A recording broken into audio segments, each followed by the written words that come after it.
अस्सलाम वालेकुम। आज हम लोगों ने बात करनी है एक्सपेरिमेंट की, जो कि बेसिकली हमारे पास है कि हमने हॉल इफेक्ट या हॉल वोल्टेज को स्टडी किस तरह करना है, या आप ये भी कह सकते हैं कि आपने हॉल इफेक्ट या हॉल वोल्टेज को आप डिटरमाइन किस तरह कर सकते हैं। बेसिकली सबसे पहले हम आते हैं कि इस एक्सपेरिमेंट का हमारे पास पर्पस क्या है। हमारे पास पर्पस यह है कि जो हमारे पास मटीरियल है, कंडक्टर या सेमी कंडक्टर, उसके अक्रॉस हम लोगों ने हॉल वोल्टेज फाइंड करना है। ये चीज़ होगी। उसके बाद हम लोग आते हैं कि हॉल वोल्टेज या हॉल इफेक्ट हमारे पास यूज़ कहाँ पे होता है।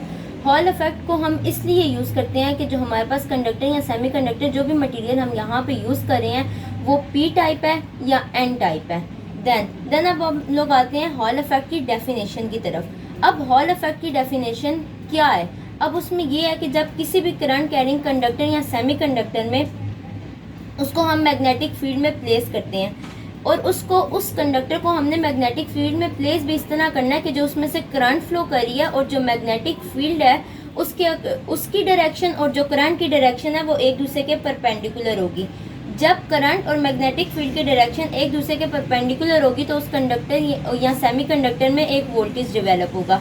जो वोल्टेज उसमें डेवलप होगा उसे हम लोग कहेंगे हॉल इफेक्ट या हॉल वोल्टेज।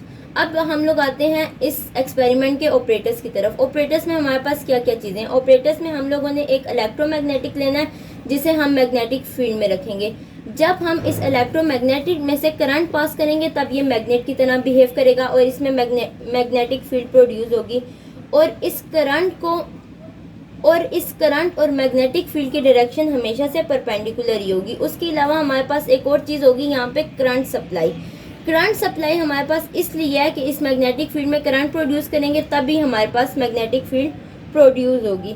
उसके बाद हम लोग एक चीज़ देखते हैं कि जैसे जैसे हम करंट की डायरेक्शन को चेंज करेंगे वैसे वैसे मैग्नेटिक फील्ड की डायरेक्शन भी चेंज होगी। आप इसको इस तरह भी कह सकते हैं कि करंट और मैग्नेटिक फील्ड जो है वो एक दूसरे के डायरेक्टली प्रोपोर्शन है। जितनी करंट की आप वैल्यू को बढ़ाते जाएंगे उतनी मैग्नेटिक फील्ड की भी वैल्यू आपके पास बढ़ती जाएगी।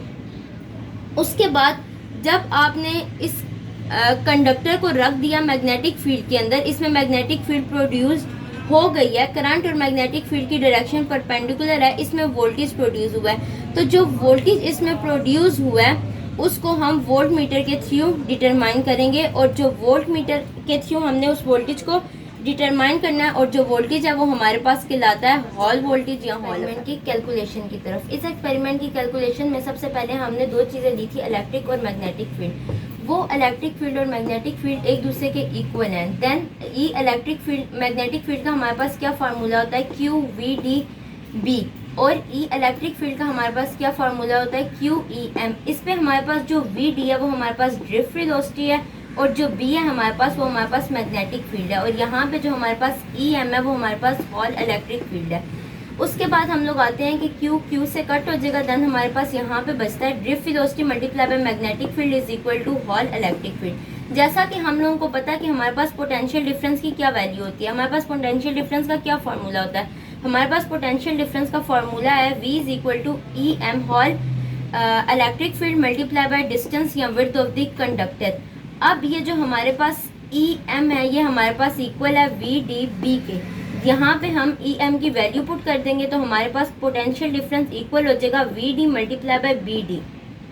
यहाँ पे सारी चीज़ों की एक्सप्लेनेशन लिखी हुई है कि आप लोगों के पास ड्रिफ्ट वेलोसिटी को किससे रिप्रेजेंट किया गया है, मैग्नेटिक फील्ड को किससे रिप्रेजेंट किया गया है, EM जो हमारे पास वो क्या है, वो हमारे पास हॉल इलेक्ट्रिक फील्ड है, E हमारे पास हॉल इफेक्ट है, और जो D है हमारे पास वो विड्थ ऑफ द कंडक्टर है। उसके बाद हम लोग आते हैं इसके यूजेस की तरफ। इस हॉल इफेक्ट या हॉल वोल्टेज को हम कहाँ कहाँ यूज़ कर सकते हैं। एक तो ये हमारे पास हॉल इफेक्ट यूज़ होता है हमें वोल्टेज को डिटेक्ट करने में, कि हम वोल्टेज को किस तरह डिटेक्ट कर सकते हैं। उसके अलावा आप इस हॉल इफेक्ट को डायरेक्ट करंट डिटेक्ट करने के लिए भी इस्तेमाल कर सकते हैं।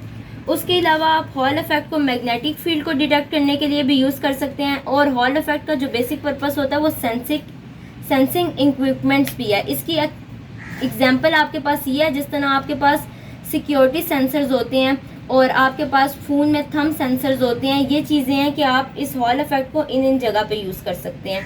That's all, thank you.